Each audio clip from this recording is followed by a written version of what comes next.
West Indies Cricket, Caribbean Cricket Podcast. West Indies Cricket, Caribbean Cricket Podcast. Yes, ladies and gentlemen, welcome back to another edition of the Caribbean Cricket Podcast. I'm one half of the Caribbean Cricket Podcast, Mashal St. Patrick Hewitt, and we are back for a very quick Ireland versus West Indies ODI series preview. The tour, or the tour proper or mini series, gets underway tomorrow at the time of recording. So just going into my cricket diary here. So Ireland play West Indies tomorrow at Clontarf in Dublin, 21st of May. The second ODI is on Friday, the 23rd of May. And then the final ODI, where CCP, I will be there live in living colour, is on the Sunday, again at Clontarf. So that's the three ODIs all in Dublin. If you are an Irish cricket fan or even a West Indies cricket fan, a CCP follower, supporter, shout me, link me. I'll be in Dublin on the Saturday night, so you know what that means. I'd say something reckless. Do you know what? I don't like Guinness, though, you know. Not that I'm trying to stereotype all Irish as loving Guinness. I don't like Guinness, you know. But I'm outside. On Saturday, I'm outside. Somebody tell me where to go. Where I'm staying is near... I'm somewhere near the centre of Dublin, from what I can remember. The hotel prices. Fam? The hotel prices in Dublin were an absolute mazzoline. Thank you to Caribbean cricket supporters who have sent in some support through the Patreon means, PayPal means. It's seriously, I can't thank you enough from the bottom of my heart. They know who they are. I'm not sure if they want me to say their names, but a couple of CCP supporters sent in some funds through the different means and said, you know what, Mash, hold that. Help that with your costs to both get to Ireland, stay in Ireland across that weekend. So it's so appreciated, and it's so nice to know that people really believe in what we do at the Caribbean Cricket Podcast. And the least I can do is provide some content around the series that you won't get from any other West Indian outlet. Apart from Carlos Brathwaite, who's on comms, I think CCP will be the only West Indies orientated media that will be at these games. Both the ones in Dublin and obviously the ones in where's the one? Breedy, the T20s in Breedy as well. I'll be there for those, obviously, as well. So thank you so much. At the moment, and I'll whisper it quietly because it's not 100% confirmed, but we are thinking, if you are going to be at the game, the third ODI, make sure you link me at the ground. It looks like I might be filming on site a CCP episode. So if you'd like to stick around for that, I don't know when yet. I don't know if it'll be at the close of play. I don't know if it'll be at the interval, but I've definitely been told that I'm allowed to film something in one of the hospitality sections at the ground. So hit me up at the ground and I'll let you know if I can bring you in, because it'd be nice to have like an audience there and participation and so on and so forth. So look out for that. But anyways, listen, people, the ODI series, I'll keep it quick because I don't want to be bossy, but I'm about to be bossy. West Indies should be targeting a 3-0 win against Ireland. We've got to... Yes, Ireland have caused a significant amount of problems in all formats of cricket, obviously not Test, in all formats of cricket at various times in the last 10 years. But we have... I think I am confident enough to say, even with the different conditions that we have to face, I'm confident enough to say that West Indies should, well, okay, first things first, win the series. Secondly, they should be trying for a free zip. And you lot must know I'm confident, because how often do you ever hear me say, yeah, West Indies should win this? The last time I was confident that West Indies should beat someone was when we played United States in the T20 World Cup at home. And I was like, yeah, we're going to smash these lot up, because I didn't rate United States in any shape or form. Whilst I have far more respect for Ireland, I still think that we are favourites, and I still think that the expectation should be that we try and do a clean sweep here. At the bare minimum, 2-1, rain notwithstanding and washing out a game. Let me shout out a couple of Irish fans here. So Gearoid. Gearoid on X. You can find him at carnival_sorts. So he has a Substack page called carnivalcricket.substack.com. And he's written a really good insight into where the Irish cricket team is at going into this series. He's called it, How Will Injury-Ridden Ireland Line Up Against the West Indies? In a quiet international summer, the next generation have a chance to step up. And I just want to thank Gearoid for that, because it gave me a really good insight into where Ireland are at ahead of this series. There's a couple of injuries that they've had just before the start of this series. Curtis Campher is out. If you're a West Indies fan, you should know about him. Super talented cricketer. He's out. He's got I think he's fractured his thumb or something, or finger. And someone else got injured just before this series. Their bowling attack, I think Mark Adair, he's injured and won't be. He's not slated to be back until the T20s. So that's two of their first choice gun players for me, and they're out.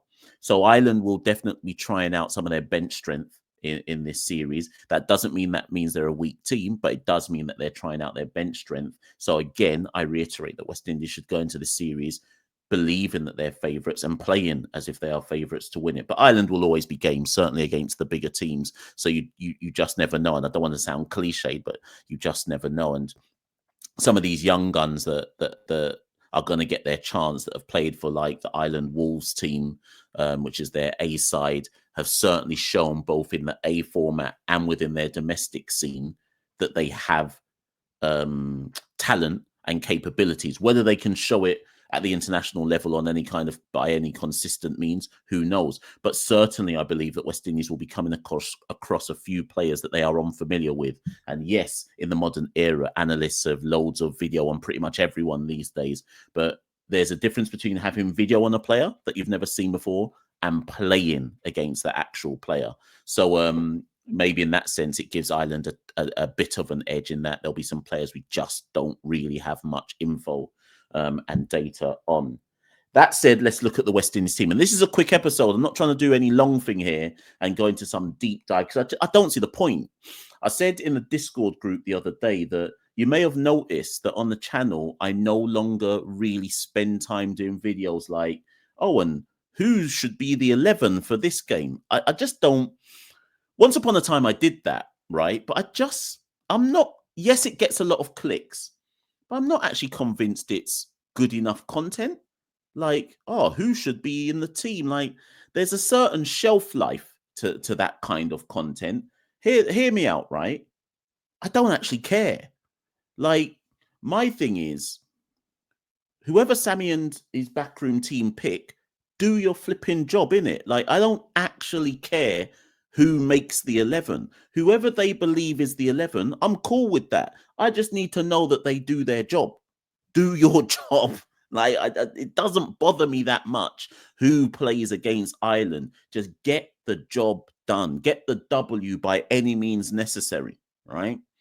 That said, there is a subtlety to what I'll do here. So I'm not going to give you an 11. I'm not saying this is the 11 that must play, but there are certainly some question marks. So what I will do, and you who are watching, get at me in the comments below and let me know your thoughts. What I do think is fair to say is, what are the key questions going into this series? So here's some questions that I've written down. By all means, get at me in the comments below and let me know what you think that the answer to these questions are. First things first, Evan Lewis arrived late. So my understanding is that Evan only arrived in Dublin. What day is it today? Tuesday. My understanding is Evan only arrived in Dublin either Monday morning or Sunday evening, right? I think it was Monday. If that is the case, I foresee a situation where Evan doesn't play in the first ODI simply because, jet lag and lack of appropriate preparation. So I definitely see a situation where Brandon King and John Campbell may have to open to allow Evan a bit more time to acclimatise to conditions. So I don't think we see Evan possibly till the second or third ODI.